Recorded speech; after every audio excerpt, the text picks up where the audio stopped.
Bismillahirrahmanirrahim. Assalamualaikum warahmatullahi wabarakatuh. Waalaikumsalam warahmatullahi wabarakatuh. Alhamdulillahi rabbil alamin. Wassalatu wassalamu ala asrafil anbiya'i wal mursalin wa ala alihi wa ashabihi rasulillahi ajma'in. Puji berserta syukur marilah kita ucapkan atas hadirat Allah Subhanahu wa taala yang telah melimpahkan rahmat dan karunia-Nya kepada kita semua sehingga kita dapat hadir dan berkumpul dalam Zoom meeting ini dalam rangka mengikuti Tarbiru Seri Akademik. Salawat beriringkan salam, marilah kita bermohon kepada Allah agar salawat dan salam tersebut tercurahlah hendaknya kepada Nabi besar kita, yakni Nabi Muhammad Sallallahu Alaihi Wasallam. Yang terhormat pemateri Tarbiru Seri Akademik, Mbak Biro Qodbiyah, yang kami hormati pengurus Forsia FMIPA UNP, panitia Tarbiru dan seterusnya peserta Tarbiru Seri Akademik yang berbahagia. Sebelum memulai kegiatan pada sore hari ini, marilah kita membaca basmalah terlebih dahulu. Bismillahirrahmanirrahim. Disempurnakan dengan pembacaan ayat suci Al-Quran oleh Akinario Fahlevi. Kepada Akinario dipersilahkan.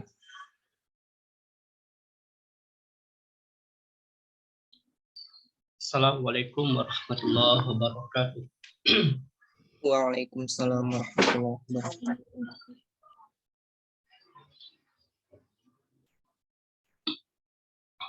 A'udzu billahi minasy syaithanir rajim.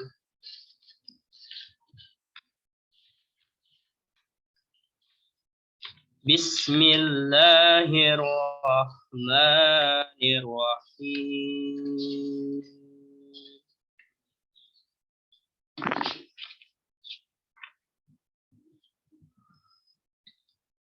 Wa in kuntum ala safarin wa lam tajidu lakatiban farihanum matrabudah fa in amina ba'dukum ba'dam falyu'addil ladzi tumina amanatahu wal yattaqillaha rabbah wala taqtumus syahadah wa man ya'tumha fa innahu atimun qalbuh wallahu bima ta'maluna alim. Lillahi ma fis samawati wa ma fil ardh wa in tubdu ma fi anfusikum aw tukhfuhu yuhasibkum bihillah fayaghfiru liman yasha'u wa yu'adzibu man yasha' wallahu ala kulli syai'in qadir. Amana rasulu bima unzila ilaihi min rabbihi wal mu'minun kullun amana billahi wa malaikatihi wa kutubihi wa rusulihi la nufarriqu baina ahadin min rusulihi wa qalu sami'na wa ata'na ghufranaka rabbana wa ilaikal masir. La yukallifullahu nafsan illa wus'aha laha ma kasabat wa 'alaiha ma kasabat. Rabbana la tu'akhizna in nasina aw akhtana. Rabbana wa la tahmil alaina isran kama hamaltahu ala alladhina min qablina. Rabbana wa la tuhammilna ma la taqata lana bih wa'fu anna waghfir lana warhamna anta maulana fansurna 'alal qaumil kafirin. Shadaqallahul azim. Assalamualaikum warahmatullahi wabarakatuh. Waalaikumsalam warahmatullahi wabarakatuh. Syukran jazakallah kepada Kinario. Semoga dengan pembacaan ayat suci Al-Quran tadi dapat menambah keberkahan dan kelancaran kegiatan kita pada sore kali ini.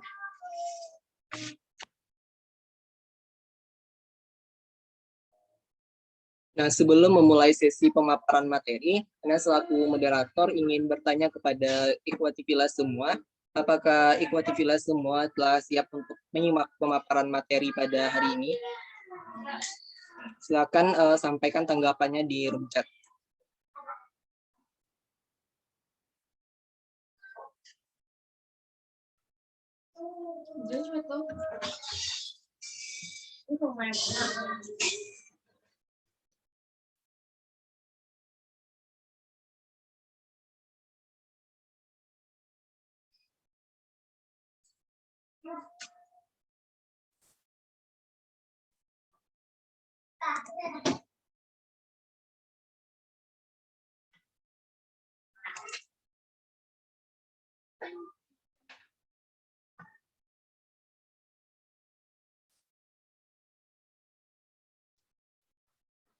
Masya Allah, tentunya sudah siap ya untuk menyimak materi pada hari ini.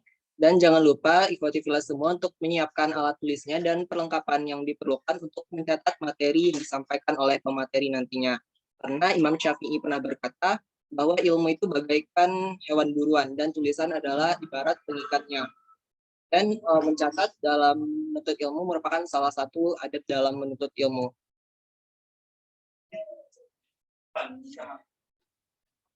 Menjadi mahasiswa berprestasi menjadi impian setiap mahasiswa. Mahasiswa berprestasi tidak hanya dinilai dari nilai IPK saja, melainkan banyak aspek lain yang harus dimiliki. Salah satu aspek yang harus dimiliki akan kita bahas pada terbiru kali ini, agar kita tidak hanya menjadi mahasiswa berprestasi untuk dunia saja, namun juga untuk akhiratnya. Pada kesempatan kali ini kita akan bahas Tarbiru dengan tema menjadi mahasiswa berprestasi berlandaskan high morality dengan pemateri yang berpengalaman dan berprestasi tentunya.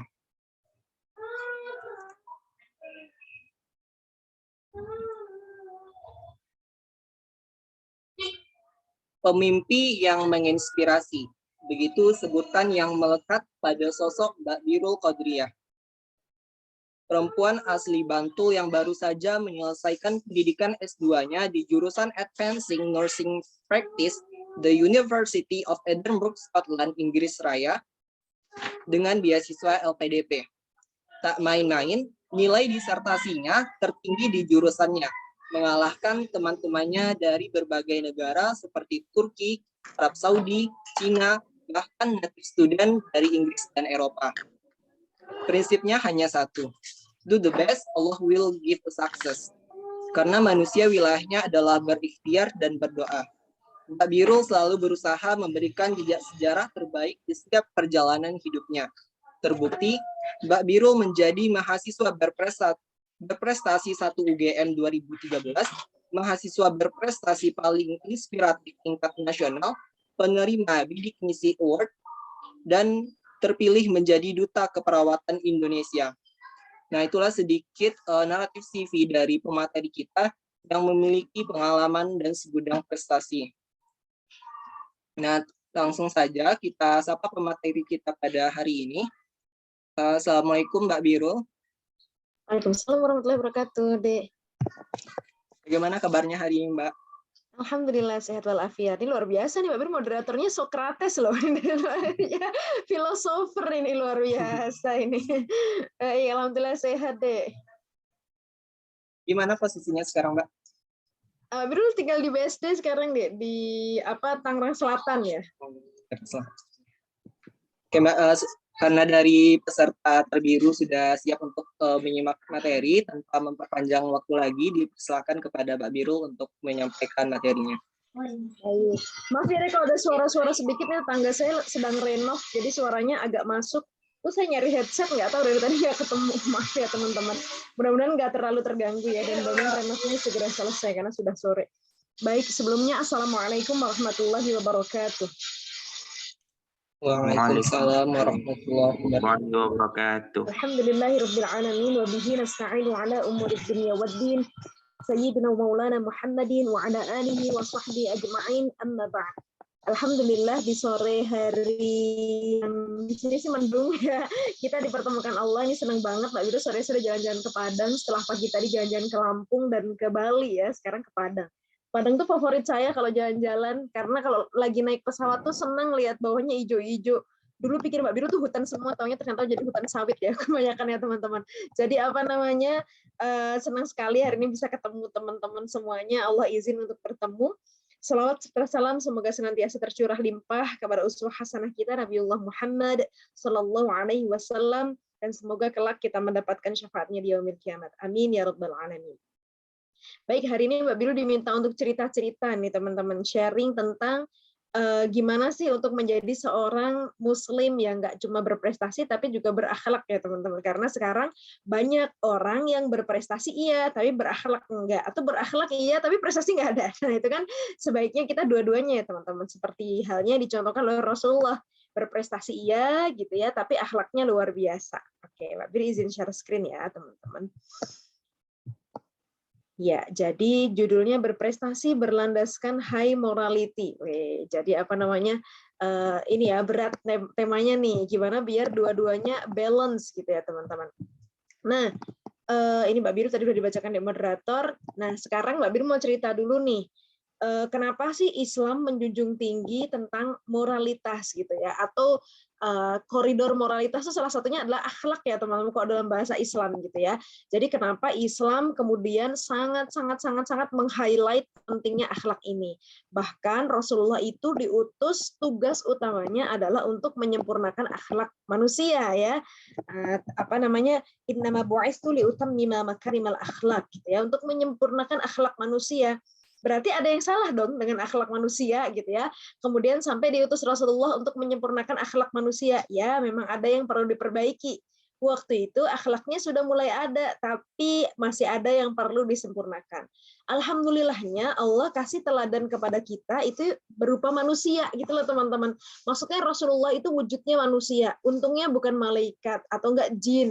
Kalau kita seandainya Allah kirim gitu ya, yang dijadikan teladan di bumi ini adalah kalau nggak jin ya malaikat, kita ribet banget ya teman-teman, bingung nggak bisa mencontoh ini apa maksudnya, aduh kalau seperti ini harus bagaimana. Tapi karena yang Allah berikan contoh itu adalah sosok manusia, kita bisa mencontoh gitu bagaimana kegiatan beliau dari beliau bangun tidur sampai tidur lagi, apa yang beliau lakukan ketika menghadapi teman yang nggak nyaman, nggak enak, punya tetangga yang nyebelin banget, atau punya Pak D dan Pak Le kalau kata orang Jawa itu, punya saudara yang nggak nyaman banget gitu ya, karena paman-pamannya Rasulullah tuh bukan yang semuanya yang baik banget gitu ya teman-teman, ada yang ngejengkelin banget gitu, bahkan sampai Rasulullah dijebak pernah ya teman-teman. Nah, pasti teman-teman udah familiar nih dengan kisahnya Abu Lahab. Ya waktu itu suatu hari Abu Lahab ini mengundang Rasulullah gitu kan untuk datang ke rumah. Ya Rasulullah sebagai keponakan ya datanglah sebagai bentuk rasa hormat, dan ya datanglah ke rumah saudaranya gitu kan. Rupanya beliau ini sudah menyiapkan jebakan untuk Rasulullah gitu ya. Jadi bikin kayak itu loh teman-teman. Kalau orang Jawa tuh nyebutnya apa ya? Kayak bukan liang lahat ya. Apa sih teman-teman? Kayak bikin tanah yang dikeruk cukup dalam gitu. Tujuannya sebetulnya adalah nanti ketika Rasulullah mau masuk ke rumahnya Abu Lahab itu biar kecebur di situ. Kayak gitu. Nah, jadi ini usil banget ya pamannya. Untung paman kita nggak kayak gitu-gitu amat gitu ya. Nah, ini waktu itu Rasulullah beneran datang ke sana teman-teman. Dan pada saat itu Rasulullah pas mau menginjakkan ke jebakannya Abu Lahab tadi, kemudian diingatkan oleh malaikat. Jadi ada malaikat yang datang dan mengingatkan Rasulullah bahwa di situ ada jebakan. Lalu Rasulullah kemudian berbalik badan mau meninggalkan rumah Abu Lahab. Abu Lahabnya, loh, kok nggak jadi datang? Lah langsung buru-buru ngejar. Lupa kalau depan pintu rumahnya udah dibikin jebakan, akhirnya kecebur sendiri. Ya. Cuman maksudnya sebegitunya gitu. Rasulullah tuh selalu husnudzon dengan orang lain, bahkan dengan orang yang jelas-jelas menstatementkan kebenciannya pada Rasulullah. Bahkan ketika itu adalah saudaranya sendiri gitu ya. Itu keren banget ya. Kalau bukan berupa manusia, kita sulit mencerna bagaimana kita harus meneladaninya. Tapi karena sosok yang Allah berikan adalah manusia, kita jadi lebih mudah gitu. Oh, maksudnya kita berakhlaknya seperti ini. Oh, maksudnya seperti itu. Makanya hanya ada 2 orang nabi yang disebut dalam Al-Quran itu sebagai uswatun hasanah, sebagai teladan yang baik gitu ya teman-teman. Siapa itu? Yang pertama adalah Rasulullah SAW, yang kedua adalah Nabi Ibrahim alaihissalam ya teman-teman. Jadi karena dari kedua nabi itu, terutama meskipun semua nabi kita bisa contoh keteladanannya ya teman-teman, tapi ujian yang Allah berikan pada Rasulullah dan kepada Nabi Ibrahim alaihissalam itu kayak mirip-mirip. Ujian hidupnya complicated dan banyak gitu ya. Kalau Nabi Ibrahim diuji dengan ayahnya, atau ada yang mengatakan pamannya yang menyembah berhala, kemudian setelah itu beliau melakukan pencarian Tuhan itu seperti apa sih, kemudian nanya-nanya, keep asking question sampai akhirnya menemukan Allah gitu ya. Lalu kemudian diuji lagi gitu ya, pernah kemudian beliau dibakar oleh raja yang lalim di zaman itu dan seterusnya. Ujiannya banyak banget seperti halnya Rasulullah juga. Jadi makanya Allah sebut sebagai uswatun hasanah, meskipun teladannya meskipun ujian hidupnya banyak sekali, tapi beliau meneladankan bagaimana beliau bersikap terhadap ujian yang Allah berikan. Bagaimana kesabarannya, bagaimana beliau tetap mengontrol akhlaknya. Makanya saking bagusnya akhlak Rasulullah, saat Aisyah ditanya, wahai Aisyah, seperti apa sih akhlaknya Rasulullah? Aisyah jawabnya, kana khuluquhul Qur'an. Akhlaknya Rasulullah itu seperti Al-Qur'an yang berjalan. Perfect banget gitu ya teman-teman. Makanya harusnya kalau teman-teman baca Qur'an, teman-teman mempelajari Al-Qur'an, atau kalau saya yakin kalau teman-teman di Universitas Negeri Padang ini banyak penghafal Al-Qur'an nih.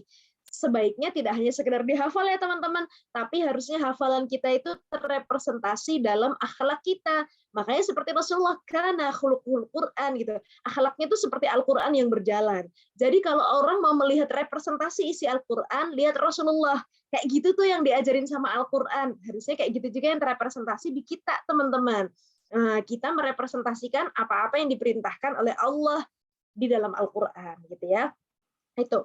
Nah, kemudian ini teman-teman pasti sudah familiar banget nih, orang yang paling sempurna itu orang yang paling baik akhlaknya. Nanti Mbak Biru bakal bahas sedikit tentang akhlak ini sebelum masuk ke prestasi ya, teman-teman. Dan ini ada pepatah Arab yang terkenal nih. Kalau misalnya kita ingin tahu seseorang itu seperti apa, nggak perlu kita tanya dirinya seperti apa. Cukup kita lihat keadaan temannya. Cukup kita lihat akhlak temannya. Kira-kira orangnya itu mirip-mirip, nggak jauh beda dengan itu, karena akhlak seseorang itu cenderung mirip dengan apa yang ada di lingkungannya. Makanya penting bagi kita untuk benar-benar memilih dengan siapa kita berteman, dengan siapa kita bersahabat, dan di mana kita tinggal. Penting ya teman-teman untuk memilih lingkungan, milih kos-kosan, milih asrama. Kemudian nanti kalau teman-teman sudah menikah, memilih mau tinggal di mana, beli rumah di mana. Nah, itu benar-benar harus memperhatikan lingkungan, karena lingkungan itulah yang akan membentuk kita seperti apa. Teman kita yang akan membentuk kita jadi seperti apa. Nah, dan teman-teman, akhlak itu terrepresentasi dalam apa saja sih? Akhlak itu terrepresentasi dalam 3 hal, teman-teman. Dalam perkataan, dalam pikiran, dan perbuatan. Jadi kalau misalnya ada orang yang intelektualitasnya tinggi banget, tapi ketika dia berkata-kata, mohon maaf, kok kata-katanya tidak menunjukkan intelektualitasnya ya. Kita banyak lihat ya, pejabat-pejabat negara ini, lulusannya luar negeri misalnya, tapi ketika misalnya dalam rapat terjadi konflik, kenapa nggak bisa kontrol diri? Kenapa akhlaknya jadi seperti itu? Berarti itu ada yang salah ya teman-teman. Dari pemikirannya, dan juga dari bagaimana perilakunya. Makanya kalau kita mau berteman dengan seseorang, lihat 3 unsur ini. Kenapa? Karena akhlak itu yang terrepresentasi dalam 3 hal ini itu merupakan cerminan isi otak seseorang. Jadi perbuatan kita itu mencerminkan apa yang ada dalam otak kita. Kalau isi otak kita itu yang hal yang baik-baik, akhlak kita pasti akan baik. Pengalaman hidup kita baik yang tersimpan dalam memori otak kita, maka terrepresentasi kita akan jadi orang yang perkataannya selalu bagus, perkataannya selalu difikirkan, selalu dipastikan itu perkataan yang bermanfaat, perkataan yang baik. Tapi kalau misalnya pada orang yang perkataannya nggak bagus, akhlaknya nggak bagus, kita bisa tahu kurang lebih isi otaknya nggak jauh-jauh dari itu kok. Makanya bertemanlah dengan orang yang isi otaknya bagus. Nah, termasuk ketika teman-teman nanti milih jodoh ya teman-teman. Nah, kalau mau milih jodoh, lihatlah isi otaknya. Melalui apa? Lihat akhlaknya. Jadi nggak cukup cuma dilihat dari track record akademiknya, tapi dilihat akhlaknya karena itu kurang lebih isi otaknya secara keseluruhan.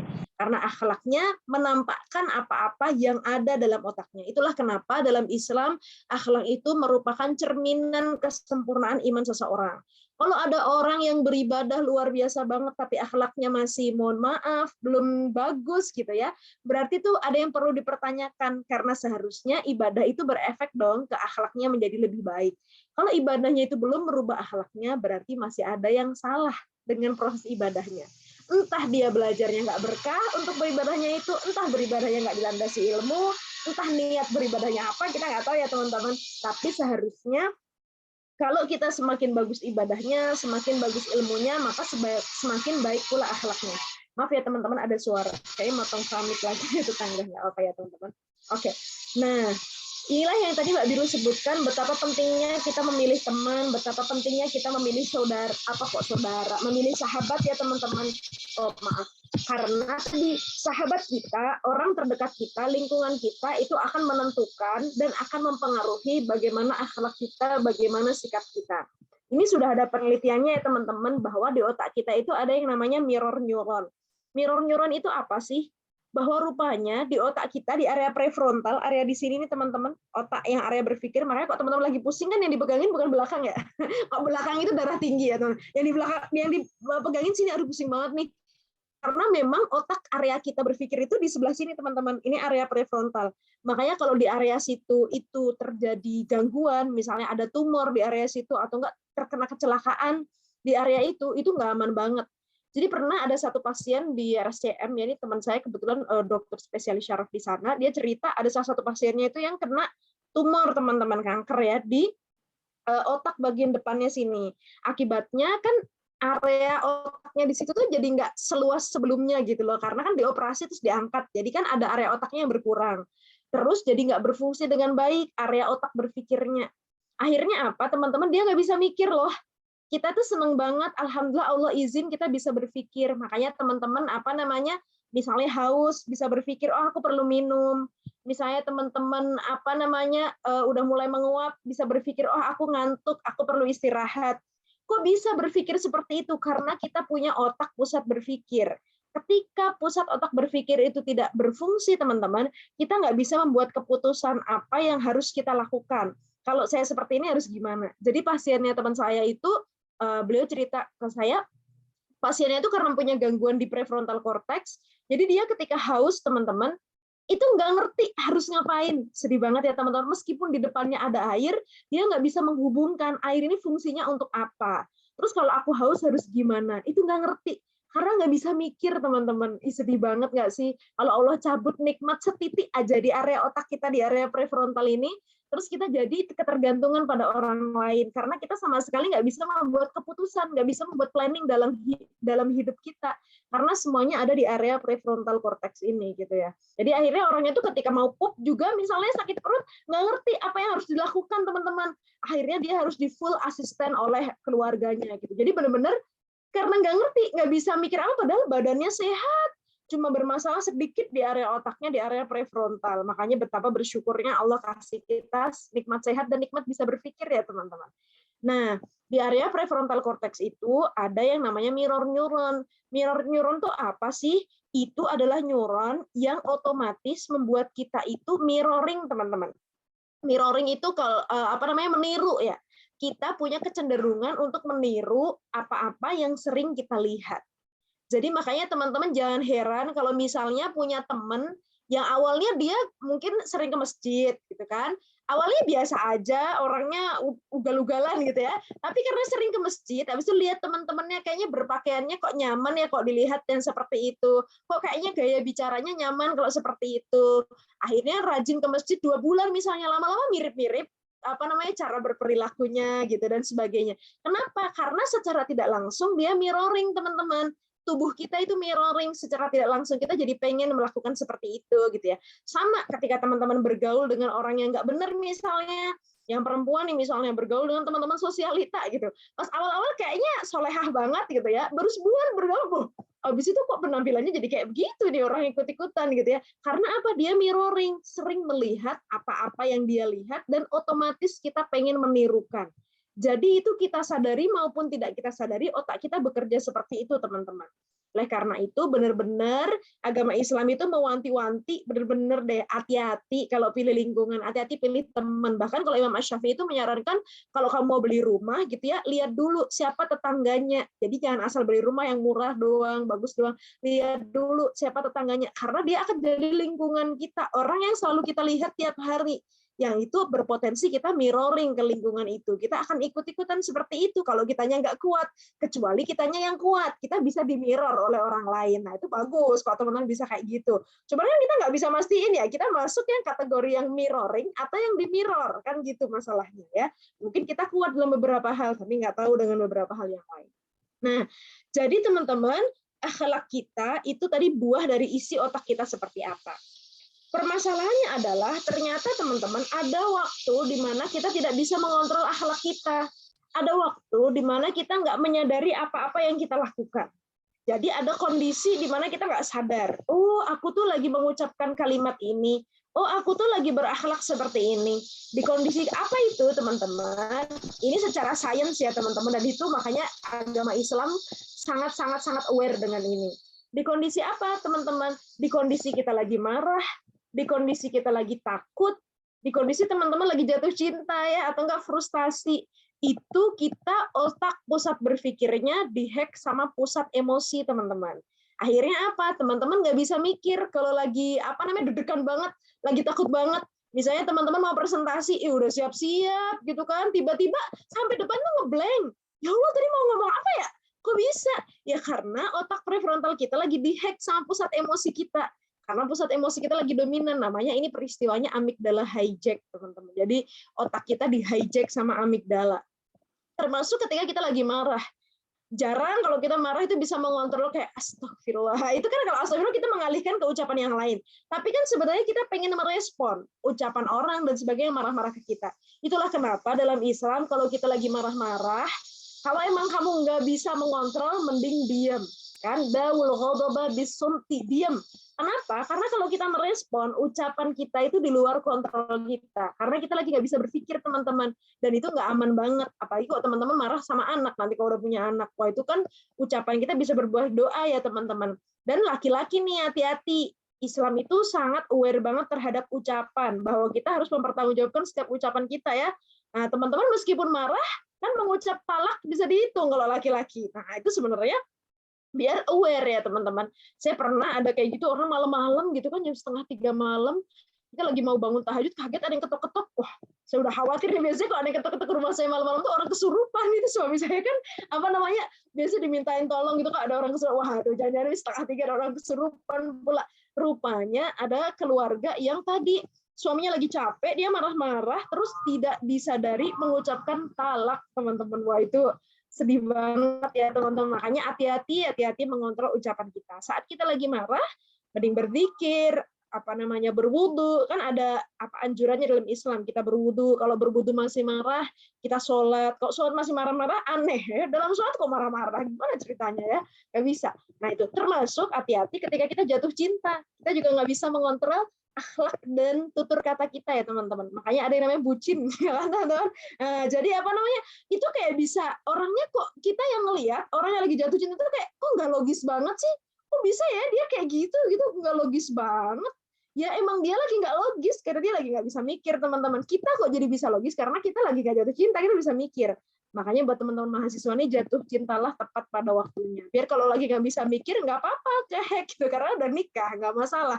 Nah kalau teman-teman sebelum nikah jatuh cinta yang tidak pada waktunya, sayang banget. Teman-teman selama kuliah jadi nggak bisa mikir dong. Itu banyak terjadi loh mahasiswa yang pacaran gitu kan. Habis itu akhirnya nilainya turun karena ya wajar.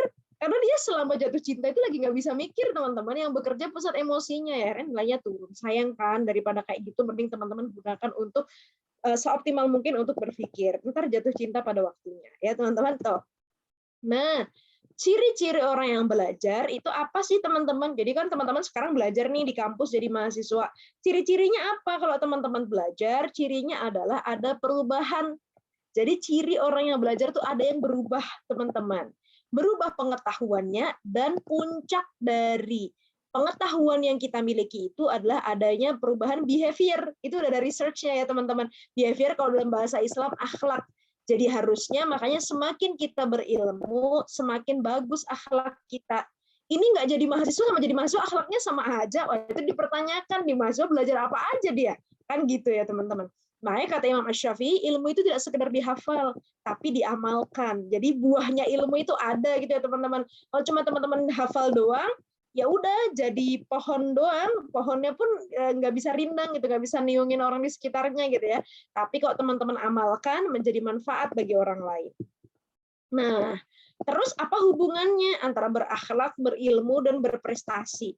Perlu banget Mbak kita berprestasi gitu ya teman-teman. Nah, kenapa sih kok perlu berprestasi? Nah, ini Mbak Birul pernah nulis nih di Instagram Mbak Birul. Jadi ini nasihat gurunya Mbak Birul sebenarnya. Kita nggak bisa merubah orang lain, tapi kita bisa menginspirasi orang untuk berubah. Makanya jargonnya teman-teman yang aktivis itu biasanya berprestasi adalah dakwah gitu ya. Jadi karena berprestasi itu adalah salah satu sarana kita untuk bisa menginspirasi orang lain, teman-teman. Jadi Rasulullah sudah memodelkan itu teman-teman. Seperti misalnya saat perintah sholat itu datang. Itu Rasulullah nggak yang nyuruh, "Hei, sholat. Nggak kayak gitu ya teman-teman. Tapi Rasulullah nyontohin dulu. Rasulullah sholat. Terus para sahabat excited. Rasulullah lagi ngapain. Begitu pula pas sholat tarawih, peristiwa sholat tarawih kan kayak gitu. Rasulullah di masjid habis sholat isya kok ada sholat lagi gitu kan. Para sahabat kepo. Ini Rasulullah sholat apaan gitu kan. Lama-lama kok tiap hari Rasulullah sholat. Lama-lama banyak sahabat yang nge-follow gitu kan, banyak jadi yang ikut. Akhirnya Rasulullah habis itu sholat di rumah. Khawatir kalau diwajibkan sama Allah gara-gara lihat umat muslim excited gitu ya. Rasulullah tahu banget, wah aduh ini yang generasi nanti tahun 2021 gimana nih kira-kira kalau sholat tarawih diwajibkan kan gitu ya. Rasulullah tahu nih. Nah begitu pula saat peristiwa tahallul, teman-teman tahu ya tahallul itu itu loh kalau habis teman-teman tawaf terus habis itu sa'i, nah itu kan puncaknya nanti teman-teman akan dipotong rambutnya ya. Biasanya kok laki-laki sekalian nggak cuma potong digundul sekalian udah jauh-jauh sampai sana gitu kan. Nah, jadi Nah, itu Rasulullah pernah bersedih teman-teman saat awal memerintahkan perintah tahallul itu. Jadi waktu itu Rasulullah memerintahkan para sahabat untuk bertahallul, untuk mencukur atau memotong sebagian rambutnya. Tapi ternyata nggak ada sahabat yang bergerak melaksanakan perintah Rasulullah. Rasulullah sedih sekali. Lalu tahu itu istri Rasulullah lalu menyampaikan, "Ya Rasulullah, coba masuk dulu ke tenda." Ini istrinya baik banget nih, cerdas nih istrinya ya. Makanya kok teman-teman jadi yang perempuan ini jadilah istri yang cerdas. Sebagaimana istri-istrinya Rasulullah. "Ya Rasulullah, coba masuk dulu ke dalam tenda. Engkau cukur dulu." Akhirnya Rasulullah cukur duluan. Habis itu Rasulullah keluar dari tenda. Setelah itu engkau keluar ya Rasulullah. Rasulullah keluar dari tenda, tapi dalam keadaan sudah bercukur. Para sahabat melihat itu langsung mereka mengikuti bercukur gitu ya. Artinya teman-teman itu seolah-olah kayak informasi buat kita gitu bahwa ternyata modeling itu lebih powerful daripada sekedar kita berkata. Makanya kok teman-teman pengen memberikan merubah orang lain, ngajak adik-adik kelasnya ini biar ayo deh kamu tuh yang gini rajin ke masjid gini-gini. Enggak perlu mengajak yang berkoar-koar banget sebenarnya, meskipun mengajak tetap harus, cuman yang lebih powerful itu nggak sekedar mengajak teman-teman, tapi teman-teman menjadi sumber inspirasi bagi yang lain.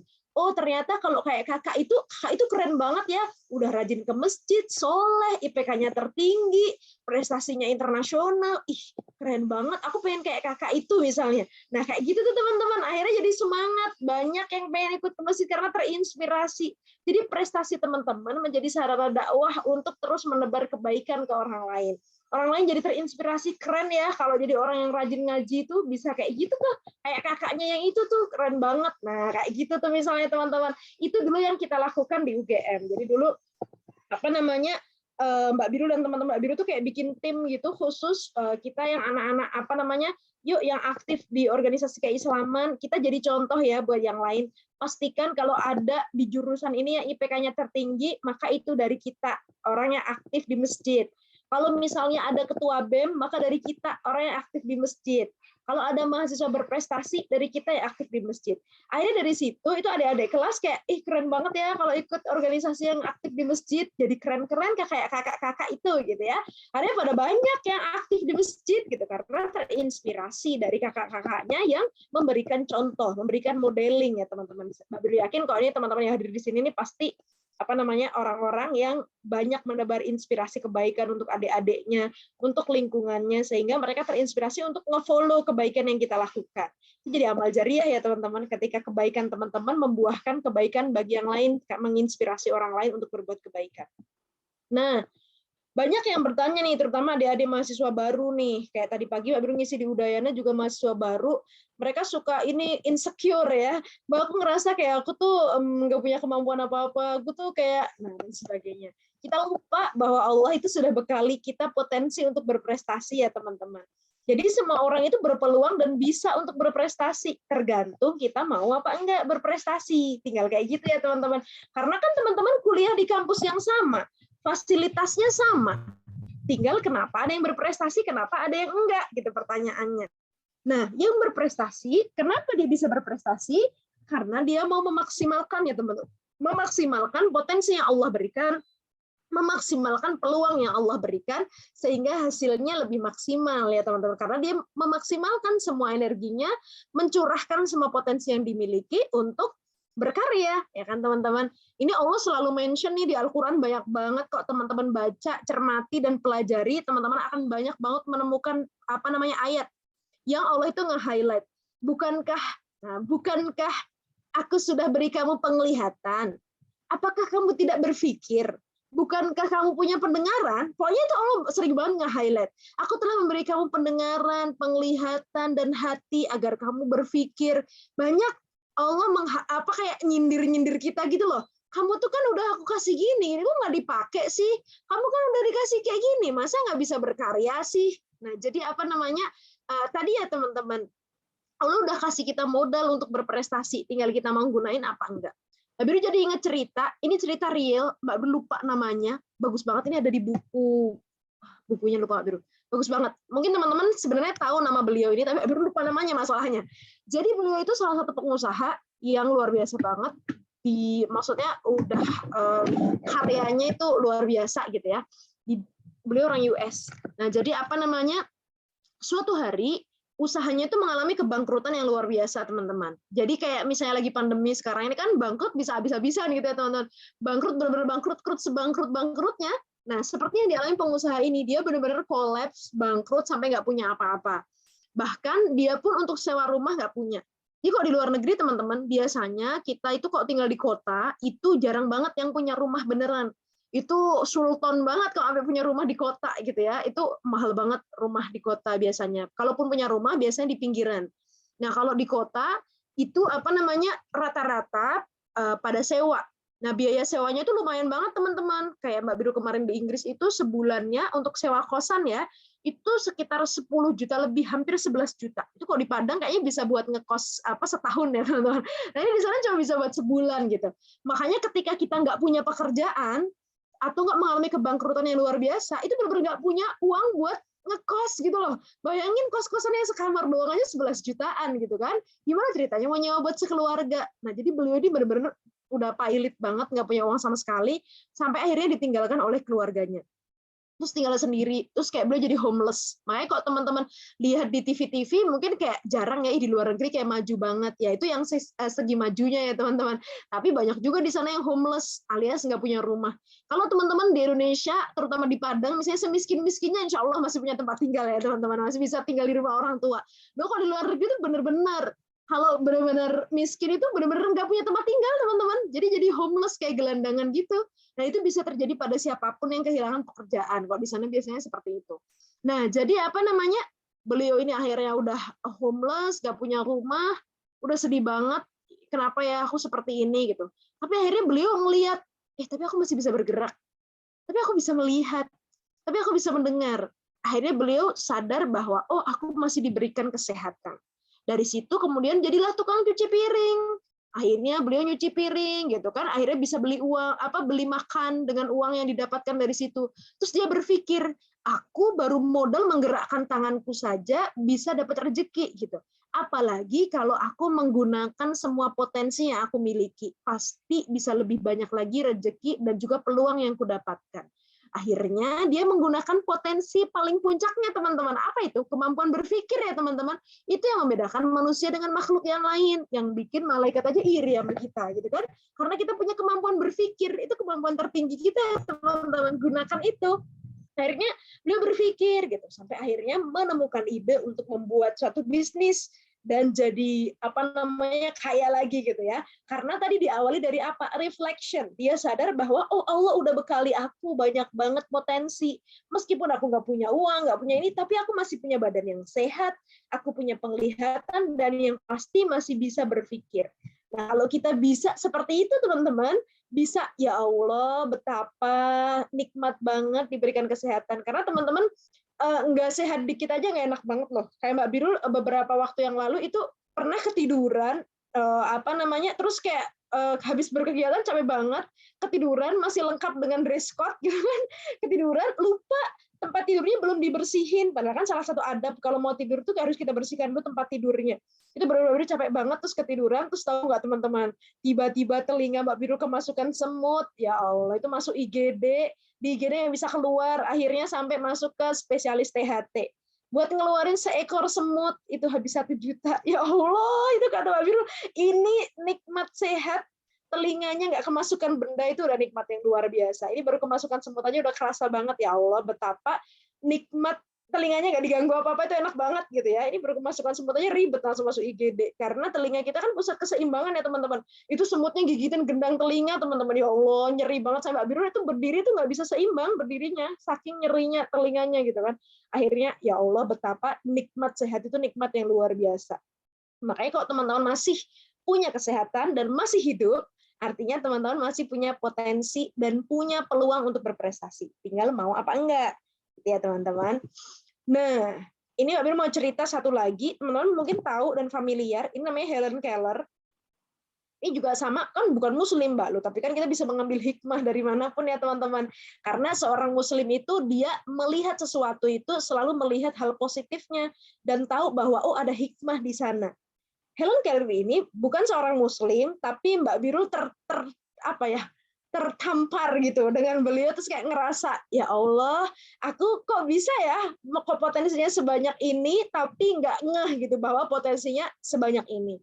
Jadi beliau ini teman-teman pas lahir dalam kondisi normal, tapi pada saat usianya sekitar 2 tahun itu terkena penyakit, terus akhirnya mengalami gangguan. Dan gangguannya itu parah banget karena dia jadi buta dan tuli. Kalau cuma buta doang masih bisa mendengar ya teman-teman, itu ada input stimulus yang bisa didengerin. Atau kalau cuma tuli doang masih bisa ngelihat. Ini nggak bisa ngelihat, nggak bisa dengar teman-teman. Bayangkan bisa dapat informasi dari mana. Jadi akhirnya untungnya gitu ya, bersyukurnya dia bertemu seorang guru yang menyadarkan bahwa dia punya potensi. Kamu emang nggak bisa ngelihat, kamu emang nggak bisa dengar, tapi kamu punya indera peraba yang masih berfungsi dan kamu sehat. Itu gurunya. Akhirnya dia diajarin oleh gurunya untuk mengenali kata-kata menggunakan gerakan yang ditempelkan di tangan dia, atau dia mengenali gerakan mulut orang yang berbicara itu dengan menempelkan tangannya ke mulutnya, karena indera peraba satu-satunya yang dimiliki teman-teman. Karena dia nggak bisa bicara kalau nggak ada input pendengaran kan teman-teman. Orang yang tuli itu nggak bisa bicara karena nggak pernah dengar suara, jadi dia nggak ngerti cara mengucapkan suara itu gimana, kecuali yang pernah dengar pas kecil. Nah, Tapi yang luar biasa itu dengan keterbatasan nggak bisa lihat, keterbatasan nggak bisa dengar, itu beliau jadi mahasiswa pertama ya di Amerika yang lulus cum laude dalam waktu 4 tahun dengan kondisi disabilitas. Ini menampar para mahasiswa kalau nilainya nggak cum laude padahal bisa ngelihat, bisa dengar, ini malu banget ya. Ini non muslim loh. Kita yang muslim harusnya sadar nih, punya penglihatan, punya pendengaran, punya ini, harusnya nilai kita bisa lebih bagus dong dari Helen Keller. Dan beliau akhirnya jadi aktivis hak asasi manusia ya, yang terkenal banget nih kalau teman-teman searching di internet, ada jadi bagus banget. Ini kayak bikin Mbak Biru, ya Allah, ini aku punya penglihatan, aku punya pendengaran, aku punya semuanya, punya sehat, tapi kok ngerasa aku kayaknya nggak bisa berprestasi deh. Aku kayaknya gini deh, malu dong. Ini ada contohnya nih, yang dia Allah uji dengan keterbatasan, tapi melihat, alhamdulillah aku masih dikasih kesehatan. Alhamdulillah aku masih bisa meraba, sehingga aku bisa belajar. Nah, mudah-mudahan teman-teman termasuk yang seperti itu ya teman-teman. Mensyukuri apa-apa yang Allah beri kepada kita. Caranya mengoptimalkan fungsinya. Ya. Tuh. Gimana nih Mbak caranya biar jadi mahasiswa yang berprestasi? Yang pertama harus punya niat ya teman-teman. Niatnya yang sungguh-sungguh. Kalau teman-teman punya niat yang kuat, punya motivasi yang kuat, itu apapun yang terjadi, teman-teman akan memperjuangkan yang teman-teman cita-citakan itu. Jadi makanya kenapa dalam Islam itu semua kegiatan itu tergantung niat. Niat itu apa sih teman-teman? Motivasinya apa? Tujuannya apa? Motifnya apa? Teman-teman kuliah di UNP ini tujuannya apa? Motifnya apa? Itulah yang akan teman-teman capai. Karena itu niatnya teman-teman. Oh, aku mau kuliah di UNP ini ingin belajar ini. Oh, aku mau nyari jodoh. Ya udah itu nanti yang teman-teman dapatkan ya. Karena seseorang itu mendapatkan sesuatu dari yang dia niatkan. Karena itu yang dia tuju gitu, yang dia menjadi tujuan utama dia. Karena kita akan otomatis memperjuangkan apa-apa yang telah kita jadikan tujuan itu gitu ya. Makanya kalau teman-teman pengen berprestasi, niat. Ya Allah, aku memang pengen berprestasi, benar-benar punya motivasi yang kuat bahwa aku bisa berprestasi karena aku udah Allah kasih potensi. Itu yang pertama. Yang kedua, sungguh-sungguh teman-teman. Itu penting ya. Sungguh-sungguh itu karena banyak orang yang mudah menyerah gitu ya. Kayak aduh kayaknya aku udah nggak bisa deh. Padahal syarat belajar itu kalau memang dia pengen punya impact yang sampai merubah perilaku kita, itu harus ada kesungguhan. Kenapa harus sungguh-sungguh? Karena sesuatu itu tidak bisa melekat di tubuh kita. Ilmu itu nggak bisa melekat di otak kita kalau syaratnya ada nih teman-teman, ini udah ada risetnya dari para neuroscience, kalau tidak kita ulang-ulang dan tidak kita lakukan secara terus-menerus. Nah, teman-teman nih baru gagal ikut satu lomba menyerah. Ya, nggak jadi deh jadi ahli di bidang itu. Ya, jadi harus sungguh-sungguh. Kalau ada kegagalan nggak apa-apa, kan aku belajar, aku coba lagi. Nah, itu ya teman-teman. Dan ini para ulama kita sudah mencontohkan bagaimana kesungguhan para ulama kita dalam belajar gitu ya. Kayak Imam An-Nawawi itu sampai dikisahkan kalau teman-teman baca biografinya beliau itu sampai-sampai beliau itu konon gitu ya, nggak tidur selama proses belajar, saking, maksudnya bukan selama pas di kelas doang, selama hidup beliau itu kok tidur tuh kayak cuma tidur-tidur ayam gitu loh teman-teman. Cuman karena ketiduran, saking beliau itu menyayangkan waktunya kalau tidak dipakai untuk ilmu. Luar biasa banget ya teman-teman. Tuh, jadi itu kesungguhan. Kemudian yang ketiga, kalau teman-teman pengen lebih dari yang lain, ya punya ikhtiar yang melebihi standar. Kalau yang lain itu belajarnya cukup 1 jam, karena teman-teman ingin mencapai sesuatu yang lebih, maka teman-teman lebihkan ikhtiarnya. Nah, Mbak, kapan sih waktu belajar yang paling bagus? Ini bukan dari Mbak Birul ya, tapi dari para ulama yang ada di kitab Ta'lim Muta'alim. Itu ada 2 waktu nih yang paling bagus untuk belajar, yaitu waktu ba'da maghrib dan juga waktu sekitar subuh ya teman-teman, waktu sebelum subuh. Itu waktu yang paling kering gitu orang Jawa ya untuk belajar gitu ya. Jadi kalau teman-teman misalnya ngerasa belajar di siang hari nggak masuk-masuk, coba deh belajar di situ di waktu ba'da maghrib, jangan buat nonton drakor ba'da maghrib, sayang banget. Nah, atau tadi di waktu menjelang subuh, artinya teman-teman bangun tahajud dong. Bangun tahajud, sholat, bukan pipis, ya pipis juga nggak apa-apa, tapi habis itu sholat, habis sholat belajar. Cobain deh bedanya dengan teman-teman nggak belajar di jam itu efeknya beda banget ya. Mbak Birul biasanya lakukan itu. Apalagi teman-teman pengen lebih dari yang lain. Bangun jam 6, gimana ceritanya? Subuhnya aja ketinggalan. Dari startnya udah ketinggalan. Tuh, ya itu yang ketiga. Yang keempat, disiplin. agama Islam itu agama yang mengajarkan tentang disiplin. Makanya kenapa Allah itu kasih kode agar kita disiplin. Sholat itu ada waktunya, nggak bebas, nggak misalnya duhur terserah jamnya, nggak, ada waktu-waktunya. Itu sebenarnya Allah pengen ngasih tahu bahwa seorang Muslim itu harusnya disiplin. Makanya ada salah satu pakar pendidikan dari Amerika yang waktu itu ketemu dengan teman-teman saya yang memang Muslim yang concern di bidang pendidikan. Kata beliau, harusnya seorang Muslim itu tanpa dia belajar tentang konsep manajemen waktu, dia otomatis disiplin karena agamanya selalu mengajarkan dia untuk disiplin. Bayangkan sehari sholat 5 waktu, waktunya udah ditentukan. Itu kayak kode banget dari Allah untuk kita memanajemen waktu yang baik, untuk kita disiplin. Makanya kalau ada seorang Muslim yang nggak disiplin, lah itu dipertanyakan ya teman-teman, berarti belum bisa menginterpretasikan kode-kode yang Allah berikan itu secara mendalam. Ya, disiplin mengumpulkan tugas, disiplin terhadap agenda yang teman-teman buat. Ya, seorang Muslim wajib ya, kalau menurut Mbak Biro sih wajib ya, bukan wajib tapi sebaiknya punya agenda. Ya, teman-teman punya rencana kegiatan habis ini mau ngapain? Karena ada perintahnya ya teman-teman. Fa'idza farughta fansab wa ila rabbika farghab. Setelah selesai satu urusan, berpindahlah ke urusan yang lain.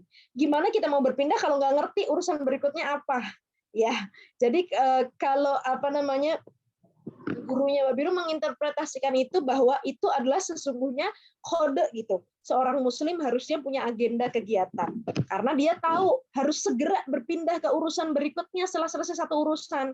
Kalau nggak ngerti agenda berikutnya apa, nggak pindah-pindah teman-teman. Habis ini ngapain ya? Nggak ngerti mau ngapain ya? Nah tuh, jadi teman-teman punya agenda ya. Tuh, biar bisa disiplin memanajemen waktu. Karena kalau teman-teman nggak punya agenda kayak gitu, nanti akhirnya santai-santai ngerjain sesuatu. Tapi kalau tahu, habis ini aku akan berkegiatan ini, waktuku mengerjakan ini hanya 1 jam nih, aku harus selesai. Nah, kayak gitu. Terus habis itu istiqomah ya, tadi terus-menerus, itu penting ya teman-teman. Jadi kok teman-teman baru belajar sekali, misalnya, kok aku tuh kayak baru ini, mau memperbaiki bacaan Al-Quran, baru coba belajar sekali, habis itu langsungku nggak bagus-bagus sih, kan baru sekali. Ya harus istiqomah ya untuk sampai itu merubah kita. Teman-teman pengen jadi expert di bidang nulis, ya tadi baru ikut sekali nulis, habis itu nggak diterima submission-nya, terus ngerasa kayak aku yang nggak bisa nulis deh Kak. Kan baru sekali, ya harus istiqomah mencoba ya teman-teman. Tuh, yang terakhir dan ini adalah kunci dari semuanya adalah berdoa ya teman-teman. Doa itu senjatanya seorang Muslim. Jadi makanya jangan lupa berdoa, karena makanya doanya kita kalau mau belajar kan Rabbi zidni ilma warzuqni fahma. Ya kita belajar gitu, semoga Allah tambah ilmunya. Tapi yang ngasih pemahaman siapa? Allah. Ya Allah kasih aku pemahaman. Ya kita ikhtiarnya belajar, tapi yang ngasih paham itu Allah. Makanya doa ya teman-teman, jangan lupa berdoa. Nah, makanya harusnya seorang Muslim itu orang yang paling mengerti konsep syukur. Dari situlah makanya harusnya seorang Muslim itu orang yang paling banyak karyanya, paling banyak prestasinya, paling banyak manfaatnya, karena khairun nas anfa'uhum linnas ya teman-teman. Dan orang yang paling suka membuat inovasi dalam hal kebaikan. Karena Islam itu agama yang paling appreciate terhadap inovasi. Alias inovasi kan orang yang memulai sesuatu kebaikan, menginisiasi kebaikan. Nah, kalau teman-teman salaman sama teman, pahalanya lebih besar yang ngajak salaman apa yang diajak salaman? Yang ngajak salaman teman-teman, karena itu yang memulai kebaikan. Teman-teman ngucap salam sama jawab salam, meskipun yang jawab salam itu hukumnya wajib, tapi yang lebih utama mana? Yang ngucap salam, karena yang jawab tadi nggak mungkin jawab kalau nggak ada orang yang ngucap, kan gitu.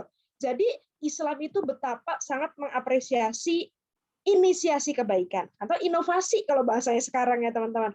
Maka harusnya inovasi-inovasi yang ada di negeri ini tuh muncul dari tokoh-tokoh Muslim, dari teman-teman semua ini gitu ya.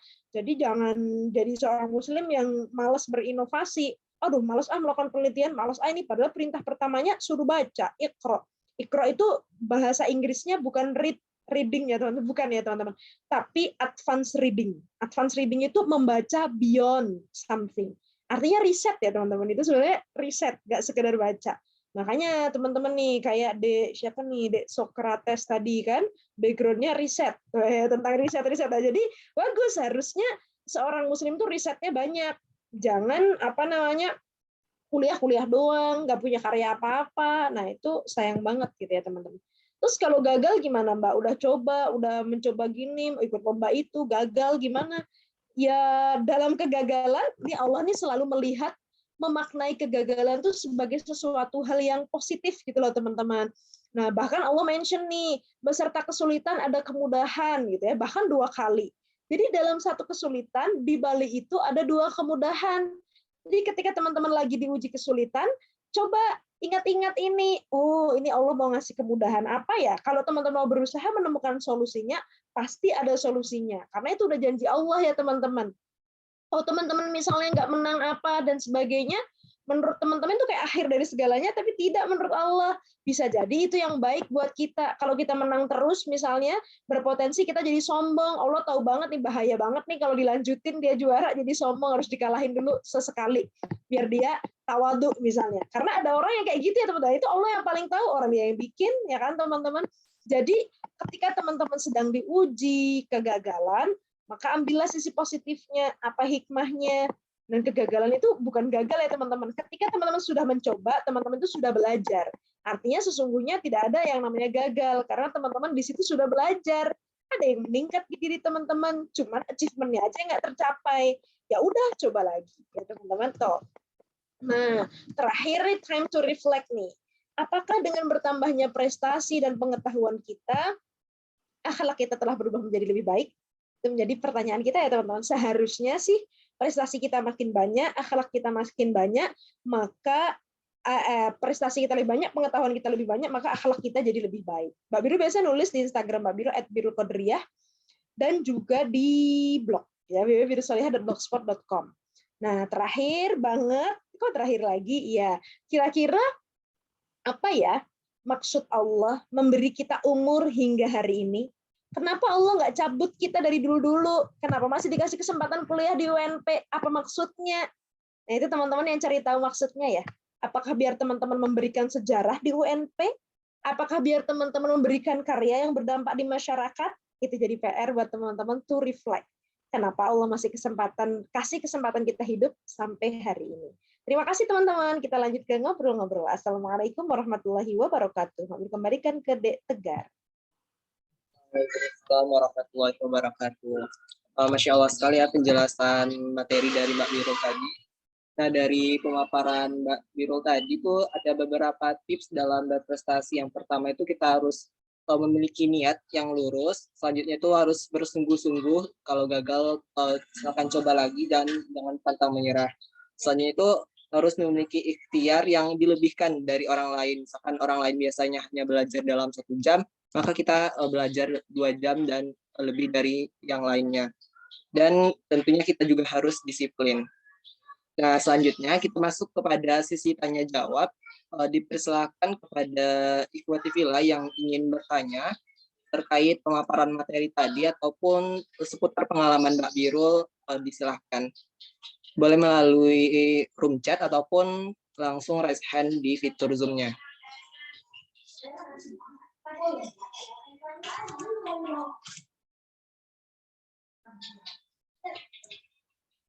Ada yang raise hand sepertinya? Iya, sudah ada yang raise hand.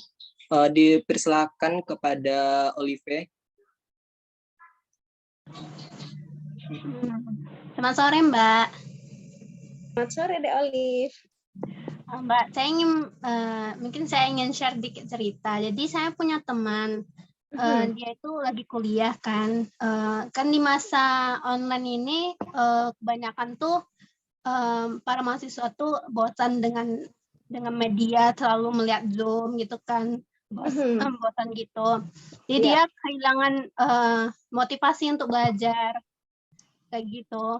Terus dia curhat ke saya, gimana nih, saya hilang motivasi nih. Terus saya bilang ke dia, niatnya seperti apa gitu, kamu mau masuk kuliah nih ngapain gitu kan. Dia juga bukan tipe orang yang terlalu Islam gitu, maksudnya nggak alim gitu ya, masih jauh lah gitu. Jadi saya juga sedikit takut untuk bilang hal-hal yang berhubungan dengan Tuhan gitu. Takutnya dia ilfeel gitu kan, jadi nggak mau cerita lagi. Terus tindakan saya kayak gimana ya Mbak? Oke. Mendapatkan motivasi lagi gitu. Baik, terima kasih deh Olive. Apakah kita kumpulkan dulu atau kita langsung jawab deh Tegar? Langsung aja, Mbak. Sambil menunggu aja pertanyaan ya. yang lain. Baik, ya. Jadi kalau teman-teman ada pertanyaan nanti bisa di chat atau bisa langsung raise hand ya. Jadi menarik nih ketika kita mendengar cerita dari teman kita ya teman-teman. Maksudnya, aduh aku lagi nggak nyaman nih kayak gini, aku nggak semangat lagi nih setelah belajar online jadi berbeda. Pertama, bagaimana cara kita meresponnya? Teman-teman, setiap manusia itu paling suka kalau dia di-accept perasaannya, maksudnya diterima perasaannya. Dulu Mbak Biro orangnya paling suka kalau ngasih motivasi itu kayak langsung gitu. Ternyata itu enggak bener ya teman-teman. Kita kan paling suka kalau kita diapresiasi bahwa kita lagi merasakan itu. Soalnya misalnya kayak aku lagi bosen banget nih belajar kayak gini, sebel deh, aku nggak bisa ini. Ya emang ini, nah, kita accept perasaan dia, kita terima. Iya, memang pasti nggak nyaman banget ya kalau misalnya kita belajar dengan cara online. Beda dengan offline ya, kita bisa berinteraksi langsung dengan dosen. Pasti rasanya berbeda, dan itu mungkin nggak nyaman bagi beberapa orang gitu. Meskipun ada juga yang merasa nyaman. Ya nih aku jadi nggak termotivasi lagi, aku jadi nggak semangat lagi, bisa kayak gitu kan. Jadi mau cerita. Nah, jadi salah satu cara yang pertama jangan di-denial ya teman-teman, tapi di-accept dulu perasaan orang lain. Itu orang lain yang cerita ke kita apapun ya teman-teman, kayak aku lagi sedih, aku kayak gini. Oh iya, pasti ya sedih banget kok kondisinya lagi kayak gitu. Aku juga kalau di posisi kamu mungkin ngerasa sedih kayak gitu. Nah habis itu baru kita masukkan nasihatnya. Karena memang tugas kita untuk saling memberi nasihat ya teman-teman ke orang lain. Nah, gimana nih untuk menyemangati dia gitu ya, De Olivia? Apa namanya? Tapi mau kayak ayolah kamu luruskan niat, kayak gitu kayak aduh takutnya dia malah ini kayak ketemu ustazah gitu ya. Jadi apa namanya? Akhirnya terus kayak aduh udahlah ini kayaknya antara langit dan bumi, saya nggak mau cerita lagi sama dia, nggak cocok kalau langsung diceramahin gitu ya. Ya pasti nggak nyaman banget. Aku juga gimana ya kira-kira. Jadi orang itu teman-teman paling suka kalau diajak mikir loh. Jadi ketika teman kita meminta nasihat, jangan langsung dikasih nasihat, ajak dulu mikir. Itu ke anak kita juga kayak gitu loh. Mama ini kayak gini. Nggak langsung kayak, oh iya sini. Enggak. Kira-kira gimana ya caranya kalau ada air yang tumpah? Itu sama dengan itu. Kira-kira gimana ya kalau kita bosan kayak gini? Padahal kan kita emang harus tetap belajar online. Kamu ada ide nggak gimana? Aku juga lagi stuck nih, kira-kira baiknya gimana ya? Gimana kalau nanti kita bikin misalnya belajar kelompok? Di akhirnya akan keluar ide. Serius deh. Coba ajak aja ngobrol, coba tanyakan. Jadi ajak, libatkan orang yang kita nggak perlu terlalu selalu menggurui ya teman-teman. Tapi ingat bahwa orang yang kita ajak bicara itu dia juga punya otak untuk berpikir. Jadi kita libatkan. Kira-kira menurutmu gimana ya kalau lagi bosen kayak gini? Padahal kan kita paling nggak ini berapa bulan lagi nih masih harus kayak gini. Tapi kita tetap harus belajar. Ada cara nggak ya biar kita jadi nggak bosen? Gimana, terus dia bisa punya ide, gimana kalau kita ada itu apa namanya kayak belajar kelompok rutin gitu seminggu sekali apa gimana? Wah bisa juga itu, nanti coba kita diskusikan ya sama teman-teman seperti apa atau gimana. Jadi kita bisa coba tanyakan perspektifnya deh Olive, gimana ya menurutmu kalau kayak gini. Tapi jangan lupa pertama step dulu, kedua bertanya. Jadi bertanya itu adalah cara membangun motivasi seorang yang kadang dia tuh nggak ngerti kalau dia punya ide itu gitu loh teman-teman. Oh iya ya kan bisa kayak gini. Nah kayak gitu. Oh iya, terus kalau misalnya dia udah aduh nggak ngerti nih harus gimana. Kalau menurutku kayak gitu tuh wajar. Cuman aku pernah denger sih kalau misalnya ternyata kalau kita itu misalnya sebenarnya punya semangat yang benar-benar semangat banget dengan mencapai sesuatu itu, kayak apapun rintangannya tuh berusaha kita lakukan. Nah, kalau aku pernah belajar itu salah satunya bisa misalnya dengan nempelin tulisan atau apa pemotivasi kita, tuh kita bisa ketemu orang yang memotivasi kita kayak gitu. Aku sih cobanya dengan cara ikut seminar, misal dengan ikut kayak gini. Kamu boleh juga loh kalau mau coba. Aku sih jadi lebih semangat. Nggak tahu tapi setiap orang beda-beda. Tapi kalau kamu mau coba, boleh juga loh. Jadi kayak nggak yang menyuruh-nyuruh gitu ya, Olive, karena nggak nyaman banget pasti. Kita bisa cerita pengalaman kita. Aku dengan cara ini efektif, tapi nggak tahu. Siapa tahu itu juga efektif buat kamu. Tapi kalau kamu mau coba, boleh loh ikuti cara ini. Gitu. Aku pernah belajar dengan cara itu, alhamdulillah aku jadi lebih semangat. Nah, jadi mudah-mudahan 3 hal tadi bisa membantu ya, Olive. Fabri juga lagi belajar. Dulu paling suka deh kalau ada orang lu langsung nasehatin. Ternyata itu nggak cocok. Maksudnya dia ngerasa kayak ini orang guruin amat sih gitu ya. Jadi apa namanya ternyata dengan kita libatkan dia berpikir, kemudian kita ajak mencari alternatif solusi, lalu ketika pun kita memberikan nasihat kita kayak ini memang efektif dari saya coba, tapi nggak tahu setiap orang beda-beda. Mudah-mudahan nanti kalau kamu coba itu juga efektif. Atau jangan-jangan kamu punya cara lain untuk menemukan gimana caranya ini. Aku siap bantu loh kalau kamu perlu bantuan aku. Itu pasti seneng banget deh Olive di support. Ya mudah-mudahan bermanfaat ya deh Olive. Nah, sama deh Olive. Ya, silahkan deh Tegar. Baik, terima kasih kepada Pak Biro atas jawabannya. Selanjutnya itu sudah ada satu pertanyaan lagi yang masuk di room chat. Itu dari Rizka Karima. Assalamualaikum warahmatullahi wabarakatuh. Izin bertanya Mbak, gimana cara nguatin niat dan bertekad untuk menjalankan ikhtiar dalam belajar ataupun meningkatkan potensi diri Mbak? Kadang-kadang cuma berjalan 2 hari atau 3 hari, habis itu hilang semangatnya Mbak. Gimana itu ya Mbak? Ini curhat kegalauan kayaknya seluruh warga 62 dan sekitarnya ya. Itu nggak cuma kita teman-teman yang ini ya Dek, sama Mbak Biro juga ya dari Rizka udah lagi cari cara nih ya. Cuman maksudnya udah pernah ada sahabat Rasulullah dulu yang curhat ke Rasulullah kayak gitu teman-teman. Ya untung ada model-model sahabat yang suka curcol. Jadi akhirnya jadi nemu jawaban gitu loh dari Rasulullah. Karena sahabat Rasul itu juga macam-macam ya teman-teman. Ada yang mungkin modelnya mirip-mirip kayak kita yang suka kepo, suka ini ada juga gitu ya. Dan ada sahabat yang suka curcol ya Rasulullah. Saya ini kalau lagi di majelismu itu perasaan kayak lihat surga sama neraka deh. Langsung benar-benar takut banget gitu. Tapi pas udah sampai rumah itu kayak ya udah langsung gini lagi. Itu kan mirip ya teman-teman dengan seperti itu ya. Memaintenance istiqomah gitu kan. Aduh saya tuh kayaknya kalau habis ikut seminar tuh kayak semangat membara gitu. Paling habis itu 1 jam hilang. Itu sudah ada penelitiannya teman-teman. Ketika kita belajar sesuatu tidak kita maintenance, itu nggak sampai 1 jam. Mbak Biro lupa deh angkanya. Mbak Biro ada hasil penelitiannya itu cuma berapa menit gitu. Hilang habis itu teman-teman. Nah, pertanyaannya adalah bagaimana kita memaintenance itu. Karena udah ada risetnya ya teman-teman. Caranya adalah dengan mereminder secara berulang-ulang.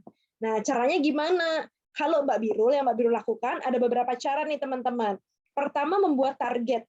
Membuat target itu dengan tulisan ya, nggak cuma di otak kita, tapi kita tulis, itu membantu kita untuk memastikan bahwa kita harus ada di titik itu, karena itu target kita. Ini yang aku cita-citakan, jadi aku harus berjuang untuk mencapai itu, gitu ya. Membuat target. Nah, itu salah satu cara yang pertama. Yang kedua adalah punya circle ya teman-teman. Ini selalu Mbak Biro highlight deh. Circle punya teman yang satu visi dengan kita, yang mengingatkan kita ketika kita mulai lemot menuju ke yang kita biasanya yang kita targetkan itu. Jadi contohnya Mbak Biro punya temen nih, punya geng gitu dulu zaman kuliah tuh. Geng yang emang satu visi, suka banget lomba gitu. Jadi kalau Mbak Biro kayak lama banget nggak bikin karya tulis itu kayak disindir-sindir gitu sama temennya. Tumben Mbak Biro nggak jalan-jalan, udah sebulan nih nggak keluar kota. Kok tumben banget sih Mbak, lagi nggak daftar lomba apa gimana? Gitu. Iya nih lagi nggak ada ide, oh gitu, apa perlu hangout dulu apa gimana biar dapat ide. Jadi dia ngingetin kita kayak iya udah sebulan sampai ngitung. Kadang-kadang ya Allah ini banget sih sampai dia ngitung sebulan Mbak Biro nggak keluar kota. Jadi iseng banget gitu. Cuman ya sahabat seperti itulah yang kita perlukan untuk mengingatkan kita. Kalau misalnya kayak teman-teman itu contohnya ya dalam meraih cita-cita, atau enggak misalnya teman-teman target sahabat yang untuk target hafal misalnya. Teman-teman alhamdulillah aku udah naik 1 halaman nih, kamu gimana? Ya suka ngingetin kayak gitu loh. Ya Allah gitu kan. Terus kita kayak jadi gitu ya. Jadi penting ya teman-teman punya sahabat yang satu visi dengan kita. Itu yang kedua. Yang ketiga adalah sering-sering baca biografi, itu bagus loh teman-teman. Biografi yang namanya ditulis biografinya itu pasti tokoh-tokoh yang beliau itu punya impact yang luar biasa. Coba deh baca biografi para ulama-ulama kita, luar biasa banget. Kayak misalnya kita lagi nggak semangat menuntut ilmu, terus kayak Mbak Biro habis itu baca tentang Imam Nawawi gitu kan, ya Allah Imam Nawawi sampai kayak gitu ya, memastikan waktunya itu semua bermanfaat gitu kan, itu langsung kayak drop. Ya wajar lah kalau beliau punya karya yang luar biasa kayak gitu. Ya kalau kayak saya kayak malas-malasan kayak gini, gimana ceritanya mau jadi ke sana gitu kan. Nah, termasuk Mbak lupa lagi nama ulamanya. Ada seorang ulama yang beliau itu benar-benar memastikan waktunya tuh kayak selalu bermanfaat untuk ilmu. Bahkan ketika beliau di kamar mandi, itu beliau meminta asistennya buat bacain buku di luar kamar mandi loh teman-teman. Saking beliau nggak pengen waktunya di kamar mandi itu useless. Kan teman-teman suka ngapain kalau di kamar mandi? Kan pikir nggak boleh, terus ngapain teman-teman? Nggak ngerti kan mau ngapain? Ini loh, beliau ini nggak pengen waktu di kamar mandinya itu useless. Jadi beliau sampai nyewa asisten, dulu belum ada headset dan sejenisnya ya teman-teman. Belum ada speaker, jadi akhirnya nyewa orang gitu buat membacakan kitab di luar kamar mandi demi pas di kamar mandi dia biar waktunya itu nggak sia-sia. Dan itu ternyata teman-teman tahu itu nggak Kak Belva itu loh. Belva yang CEO Ruang Guru sekitar 2 minggu yang lalu kan habis ngisi sama Mbak Biru ngisi bareng gitu kan, dia cerita ternyata itu juga yang dilakukan sama Kak Belva. Jadi katanya apa namanya, kalau Kak Belva itu di kamar mandi itu dia selalu mastiin bahwa waktu di kamar mandinya itu bermanfaat gitu loh. Jadi sebelum masuk kamar mandi dia baca soal loh teman-teman. Jadi di kamar mandi dia tuh berpikir untuk memecahkan soal itu. Luar biasa ya. Kayak Biru, kayaknya Mbak Biru selama ini di kamar mandi kayak diem-diem aja. Ini bagus juga nih idenya gitu ya. Nah dari situ kan kita kayak ya wajar lah dia punya achievement sejauh itu. Orang setiap waktunya dipastikan bermanfaat. Lah kita yang santai-santai kan jadi tersungging gitu teman-teman. Tuh. Nah, jadi itu tuh teman-teman penting ya, baca biografi, kita belajar dari orang lain dan punya mentor. Kalau yang Mbak Biru lakukan, mentor tuh guru ya teman-teman. Itu biasanya yang mengingatkan kita. Kalau Mbak Biru lagi nggak ada ide, biasanya datang ke mentor, Pak, saya lagi kayak gini, lagi ada masalah, gitu kan. Aduh, Pak, saya lagi seperti ini, Bu, saya lagi seperti ini. Wah, saya pernah mengalami hal seperti itu, Birul. Yang saya lakukan dulu kayak gini.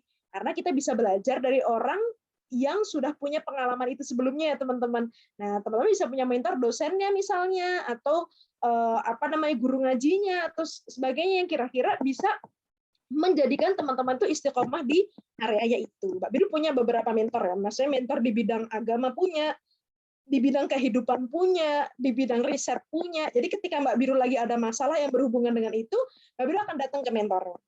Pas saya nggak ada ide riset, kira-kira gimana ya? Kamu tadi lihat nggak sih pas di jalan lihat ada pedagang gini-gini nggak sih? Itu perlu ide kamu loh gini. Oh iya ya Pak ya. Nah kayak gitu loh. Jadi yang bikin kita kayak tring gitu loh teman-teman. Mudah-mudahan menjawab ya, De Rizka Karima. Nah, mungkin satu pertanyaan terakhir ya, De. Di sini udah hampir maghrib nih. Ya baik Mbak. Dipersilakan kepada wilayah yang lain yang jika masih ada memiliki pertanyaan, dipersilakan untuk satu pertanyaan yang terakhir. Silakan teman-teman. Bertanya itu konon adalah ciri belajar. Ya, jadi keep asking question. Itu ciri orang yang belajar. Makanya Nabi Ibrahim mencontohkan itu ya teman-teman. Keep asking. Bener nggak sih seperti ini? Kenapa seperti ini? Nah, itu. Ada yang mau bertanya lagi atau cukup? Nah, ada satu pertanyaan lagi yang sudah masuk Mbak di room chat dari Rizikul Ikram. Izin bertanya Mbak, Mbak tentu telah terlatih dalam berbicara di depan audiens, bahkan sampai Mbak pernah berbicara di depan presiden. Tentu banyak potensi yang Mbak miliki. Apa saja kegiatan yang Mbak lakukan selama kuliah sehingga menjadi mahasiswa berprestasi? Panjang jawabannya sepertinya Mbak. Panjang ya. Ini memang mau dijawab tentang mananya nih, Dek. Ini ada 3 poin sih kalau Mbak Biru lihat. Tentang public speaking-nya, terus habis itu tentang potensi, sama apa yang Mbak Biru lakukan. Mau yang mana nih, Dek? Dek, siapa nih, Dek? Rizkul Ikram. Mau yang mana, Dek? Rizkul Ikram? Yang tentang public speaking-nya, atau yang tentang mengoptimalkan potensi, atau tentang apa yang Mbak Biru lakukan supaya jadi mahasiswa? Mau yang mana, Dek? Tentang kegiatan yang Mbak lakukan selama berkuliah sehingga menjadi mahasiswa berprestasi. Oke, terima kasih deh. Jadi tentang Mbak Biru biasanya kegiatannya apa sih gitu ya? Jangan-jangan tidur ya. Ya ada tidurnya juga ya teman-teman, perlu tidur. Kita sebagai manusia makhluk hidup perlu tidur ya. Ya, jadi apa namanya? Biasanya ini Mbak Biru kasih gambaran ya. Mbak Biru jadwalnya itu apa sih yang secara umum setiap harinya? Yang pasti Mbak Biru selalu buat agenda tiap hari ya teman-teman. Jadi apa namanya itu selalu Mbak Biru usahakan, lebih tepatnya kadang-kadang pernah lupa juga, tapi Mbak Biru selalu usahakan. Makanya Mbak Biru kok kemana-mana tuh biasanya bawa buku agenda itu. Nah jadi apa namanya Mbak Biru bangun pagi, kalau zaman mahasiswa kayak teman-teman, Mbak Biru berusaha paling siang jam 3 bangunnya, jam 3 pagi ya teman-teman. Kenapa? Karena Mbak Biru itu orang yang tadi perlu memanfaatkan waktu belajar di pagi hari, karena kayak itu menurut Mbak Biru waktu yang insightful untuk memikirkan ide-ide besar gitu loh teman-teman. Termasuk ketika teman-teman mentok ide penelitian, ide karya tulis, itu kan suka perlu pemikiran yang sering ya teman-teman. Biasanya Mbak Biru menemukan ide itu di waktu tahajud. Maksudnya habis tahajud itu kayak waktu yang paling bening buat Mbak Biru. Karena para ulama state seperti itu, Mbak Biru coba, ternyata efektif gitu ya. Nah, jadi biasanya Mbak Biru bangun 1:30, kadang-kadang kalau lagi emang ada perlu, Mbak Biru bangunnya jam 2, paling mentok jam 3, pas bangun habis itu ngapain? Mandi. Mbak Biru kebiasaan mandi pagi, karena orangnya kalau nggak mandi dulu tuh suka bisa ngantuk lagi. Nah, habis mandi, alhamdulillah nggak ngantuk, mandi plus nyuci biasanya Mbak Biru. Ya, karena nggak punya waktu lagi buat nyuci, jadi Mbak Biru biasanya mandi sekalian nyuci, makanya kalau mandi lama banget, sampai pada antri kalau Mbak Biru lagi mandi, makanya Mbak Biru buat mastiin biar nggak mendolimi orang lain, karena Mbak Biru tinggal di asrama waktu itu. Gimana caranya? Sebelum teman-teman yang lain bangun, Mbak Biru bangun, mandi, nyuci, bebas, gitu kan waktunya gitu ya. Nah, jadi kayak gitu. Akhirnya udah habis itu langsung tahajud, habis tahajud belajar. Belajar sampai menjelang subuh. Menjelang subuh biasanya Mbak Biro nge-review, karena habis subuh suka setoran hafalan ya teman-teman. Review yang mau disetorin apa, udah habis itu sholat subuh, habis itu ada kajian, karena Mbak Biro tinggal di asrama ya, ngaji pagi sama setoran, macam-macam. Udah, habis itu selesai terus piket asrama, entah piket masak, macam-macam kayak gitu. Habis itu udah terus ke kampus, sampai sore. Kan kuliah biasanya sampai sore ya teman-teman, sampai asar atau nggak sampai jam 5 kadang-kadang. Habis itu ngapain lagi? Habis itu selesai Mbak Biro terus rapat organisasi. Karena Mbak Biro dari semester 1 itu ikut kebanyakan organisasi, jangan ditiru ya. Ikut organisasi itu bagus, tapi kalau kebanyakan ya nggak bagus ya. Cuman Mbak Biro waktu itu sangat excited sih ikut organisasi sampai ikut 5+1. Jadi ikut 6 loh teman-teman, semester 1 itu banyak banget. Hari aja seminggu cuma 7 hari. Ya kebayang ya kok tiap hari rapat itu seminggu setiap hari ganti-ganti sekre gitu kan. Jadi udah tuh rapat sampai maghrib biasanya. Habis maghrib Mbak Biro ngapain? Habis maghrib Mbak Biro ngajar. Tadinya Mbak Biro sebenarnya pengen habis maghrib belajar, tapi Mbak Biro perlu uang tambahan karena anak beasiswa gitu ya. Jadi Mbak Biro biasa habis maghrib ngajar sampai isya. Ya, ngajar les privat gitu teman-teman, dan itu beberapa orang yang belajar, jadi kayak dalam seminggu juga ganti-ganti tempat gitu. Jadi akhirnya udah selesai, habis isya ngapain? Habis isya sampai asrama langsung masih pembinaan. Jadi pembinaan lagi itu biasanya kadang-kadang sampai jam 9, kadang sampai setengah 10. Nah habis itu ngapain? Habis itu Mbak Biro baru mandi. Nah, jadi mandinya tuh malam, nah itu nggak bagus ya teman-teman. Tapi gimana lagi, nggak ada waktu daripada nggak mandi gitu kan. Akhirnya setelah itu baru Mbak Biro kemudian mengerjakan tugas yang nggak perlu ide. Jadi kan teman-teman tugas tuh ada dua macam ya. Tugasnya emang teman-teman tuh perlu analisis mendalam, atau tugas yang cukup kita kerjakan gitu. Misalnya kayak PR apa, bikin makalah yang nggak perlu nguras otak, itu biasanya Mbak Biro kerjakan sebelum tidur. Itu sampai jam berapa? Mbak Biro memastikan tidur sebelum jam 12. Karena Mbak Biro bukan tipikal orang yang suka begadang. Dan konon, kata guru saya, ketika kita begadang, itu kita gagal memanajemen waktu. Karena kita gagal manajemen waktu, karena nggak efektif manajemen waktunya, sampai akhirnya harus lembur, ya kan teman-teman. Nah, jadi Mbak Biro biasanya sebelum jam 12 tidur. Nah, menjelang jam 12, jadi kayak Mbak Biro biasanya jam 10 paling efektif, atau paling mentok sampai setengah 12. Nah, jam 11 sampai setengah 12 itu biasanya Mbak Biro searching informasi lomba, informasi leadership event dan sebagainya, itu di jam itu. Termasuk balas-balas email, balas macam-macam, itu di jam yang paling nggak produktif, karena udah mulai mendekati ngantuk ya teman-teman. Kan teman-teman kalau baca sosmed itu sebenarnya nggak harus di waktu yang fresh. Pagi hari itu kan sayang banget, itu bisa buat mikir. Tapi di waktunya teman-teman nggak perlu terlalu mikir, karena itu kan relax ya. Jadi ya udah jam segitu. Biasanya Mbak Biro baca-baca informasi jam segitu, termasuk submit itu teman-teman, submit aplikasi dan sebagainya. Makanya Mbak Biro tuh saking banyak yang Mbak Biro apply waktu kuliah itu, sama Mbak Biro tuh kadang lupa pernah apply apa ya, kok tiba-tiba lolos ini gitu. Ini pernah Mbak Biro tuh ada event, dia kayak telepon, Biro sekarang sesi wawancara, wawancara yang mana gitu, sampai lupa. Karena kayak menjelang malam itu Mbak Biro biasanya selalu apply, ada apa ya, searching aja, ini coba bikin saya gitu kan. Nah jadi kayak gitu. Terus udah sebelum jam 12 tidur, karena Mbak Biro harus bangun tadi jam 3 paling maksimal gitu ya. Jadi harus tidur sebelum jam 12 makanya. Terus udah deh habis itu, udah kayak gitu tiap hari rata-rata kegiatan Mbak Biro. Kecuali ada aksiden yang misalnya harus berkegiatan lebih panjang gitu ya teman-teman. Tapi rata-rata setiap hari kayak gitu sampai Mbak Biro lulus. Jadi kayak gitu. Dan itu kayak nggak ada istirahatnya. Sebetulnya kalau kita sibuk dalam kebaikan itu ternyata nikmat loh teman-teman. Kayak termasuk ketika kita punya waktu, ya Allah, waktu ngerjain tugasnya cuma tinggal sejam setengah, makalah harus jadi. Ternyata kalau kita fokus, itu jadi loh teman-teman makalah kita dengan kualitas yang baik gitu. Dibandingkan dengan teman-teman nggak fokus, tapi akhirnya waktunya terbuang lama banget. Akhirnya ya udah, misalnya nih, teman-teman punya waktu ngerjain makalah 1 jam. Kan karena teman-teman waktunya cuma 1 jam doang, teman-teman berusaha gimana caranya fokus. WA dimatiin, Instagram dimatiin, macam-macam biar fokus. Tapi kok teman-teman punya waktu berhari-hari, kayak ngerjain pagi kerjaan dulu, ntar lah lanjutnya sore lagi. Akhirnya ya nggak selesai gitu loh. Ya karena nggak fokus sebenarnya. Kalau teman-teman fokus, sebenarnya tugas itu lebih cepat selesai. Jadi, nah hikmahnya teman-teman berkegiatan banyak itu, waktu teman-teman lebih terbatas. Akhirnya memaksa teman-teman untuk fokus di setiap kegiatan. Makanya Mbak Biro emang belajarnya kapan? Itu kan malam buat ngerjain tugas ya. Habis itu pagi buat bikin lomba-lomba gitu kan. Kapan belajarnya? Mbak Biro biasanya ngerjain tugas atau nggak belajar. Kalau enggak, Mbak Biro selalu pastikan di kelas itu adalah waktu Mbak Biro belajar. Makanya Mbak Biro tuh meskipun jadi ketua organisasi macam-macam, pas di kelas Mbak Biro nggak lihat HP teman-teman. Benar-benar belajar. karena kayak 60% pemahaman Mbak Biru itu Mbak Biru peroleh di kelas gitu loh. Jadi Mbak Biru benar-benar harus khusyuk, fokus memperhatikan karena nggak ada waktu lagi untuk mengulang banyak pelajaran itu gitu loh. Jadi benar-benar harus fokus. Nah, jadi teman-teman benar-benar harus pintar manajemen waktu, termasuk manajemen fokus ketika berkegiatan banyak. Insya Allah itu nggak melelahkan karena teman-teman tahu itu teman-teman sedang memperjuangkan apa yang teman-teman cita-citakan. Jadi ya udah, pas Mbak Biru lulus nggak yang terus apa sakit-sakitan. Sehingga sih alhamdulillah gitu ya. Maksudnya ngerasa seneng aja gitu dengan semua kegiatan yang Mbak Biru lalui. Alhamdulillah ya Allah gitu. Karena itu capek-capeknya dan sebagainya itu adalah bagian dari Mbak Biru memperjuangkan apa yang Mbak Biru cita-citakan. Nggak ada dong orang yang punya cita-cita besar tapi leha-leha, nggak ada ceritanya kayak gitu ya teman-teman. Harus ada perjuangan di baliknya. Jadi semangat ya dari Rizikul Ikram, karena waktu kuliahnya terbatas, pastikan itu menjadi waktu yang bermakna ya teman-teman. Karena banyak hal yang harus teman-teman pelajari selama 4 tahun itu. Jangan sampai lulus-lulus kayak ya udah lulus, terus belajar apa aja kemarin selama kuliah. Nah, teman-teman banyak loh yang mengalami kayak gitu, hati-hati ya. Gitu, dari Rizikul Ikram. Mudah-mudahan menjawab ya, Dea. Masya Allah, produktif sekali ya waktu Mbak selama di kuliah. Berusaha memproduktifkan waktu deh. Oh, satu lagi caranya biar kita konsisten gimana? Ditulis ya, Dek. Mbak Biru makanya punya to-do list tiap pagi.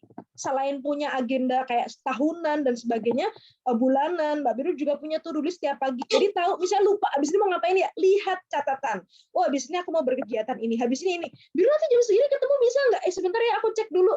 Aku ternyata jam segitu nanti ada janji gini. Jadi kan enak teman-teman karena punya catatan. Dan itu Mbak Biru belajar banget dari dosen-dosen Mbak Biru yang pas kuliah S2 kemarin terutama. Itu benar-benar kalau Mbak Biru mau bikin appointment teman-teman kayak Prof bisa nggak misalnya saya mau konsul ke Prof. Kapan ya Biru kamu mau konsul? Bisa nggak Prof kalau hari Selasa misalnya tanggal segini jam berapa? Itu harus sama jamnya. Jam segini.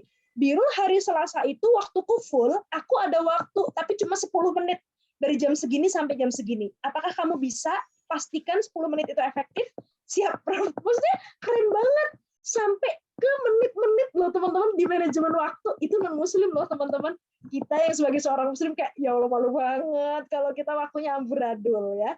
Mbak Biru juga lagi berusaha belajar mengistiqomahkan ya sekarang ketika balik ke Indonesia lagi, dan maksudnya ketika nggak jadi mahasiswa lagi, karena tantangannya beda ya teman-teman ketika teman-teman jadi mahasiswa dan bukan jadi mahasiswa lagi ya gitu ya. Semangat teman-teman, mudah-mudahan bermanfaat. Baik, terima kasih sekali lagi kepada Mbak Biru atas jawabannya. Nah, dengan terjawabnya 3 pertanyaan tadi, maka berakhirlah sesi tanya jawab kita pada sore kali ini. Nah, sebelumnya kami dari panitia mengucapkan syukron jazakillah khair kepada Mbak Biru atas kesempatannya menjadi pemateri pada hari ini. Semoga di kesempatan lain kita dapat bertemu kembali ya Mbak. Amin. Terima kasih banyak teman-teman atas kesempatannya untuk sharing sore ini. Baik, untuk menutup acara kita pada sore kali ini, marilah kita membaca doa yang akan dipimpin oleh Akina Zulfadli kepada Zulfadli University. Assalamualaikum warahmatullahi wabarakatuh. A'udzu billahi minasyaitonir rajim. Bismillahirrahmanirrahim. Alhamdulillahi rabbil alamin. Wahdahu wassalatu wassalamu ala asrafil anbiya'i wal mursalin wa ala alihi wa sahbihi ajma'in. Allahumma salli ala sayyidina Muhammad wa ala ali sayyidina Muhammad. Allahumma inna nas'aluka salamatan fid din wal afiyatan fil jasad wa ziyadatan fi ilmi wa barakatan fil rizqi wa taubatan qabla al maut wa rahmatan 'inda al maut wa maghfiratan ba'da al maut. Allahumma inna nas'aluka salamatan fid din. Rabbana zalamna anfusana wa illam taghfir lana wa tarhamna lanakunanna minal khasirin.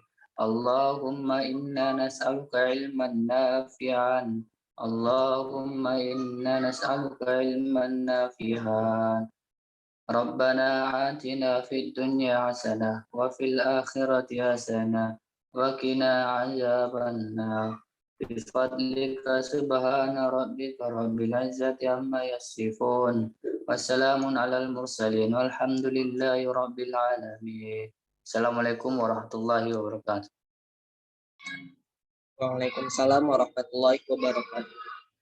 Dengan berakhirnya pembacaan doa tadi, maka berakhirlah rangkaian acara kita pada sore kali ini. Sekali lagi kami mengucapkan syukron jazakillah kepada Mbak Birul atas kesempatannya, dan syukron jazakumullah khair kepada ikhwati fillah semua yang telah berkesempatan hadir dan berpartisipasi pada acara Tarbiyah Syairi Akademik pada sore kali ini. Semoga apa yang disampaikan dapat bermanfaat dan dapat kita aplikasikan dalam kehidupan sehari-hari nantinya. Amin, amin ya rabbal alamin. Baik, pada selaku moderator, mohon maaf jika ada kesalahan. Terima kasih atas segala perhatian. Wassalamualaikum warahmatullahi wabarakatuh. Waalaikumsalam warahmatullahi wabarakatuh. Terima kasih banyak teman-teman. Mbak Birul izin pamit. Assalamualaikum. Terima kasih Mbak Biro. Terima kasih Mbak.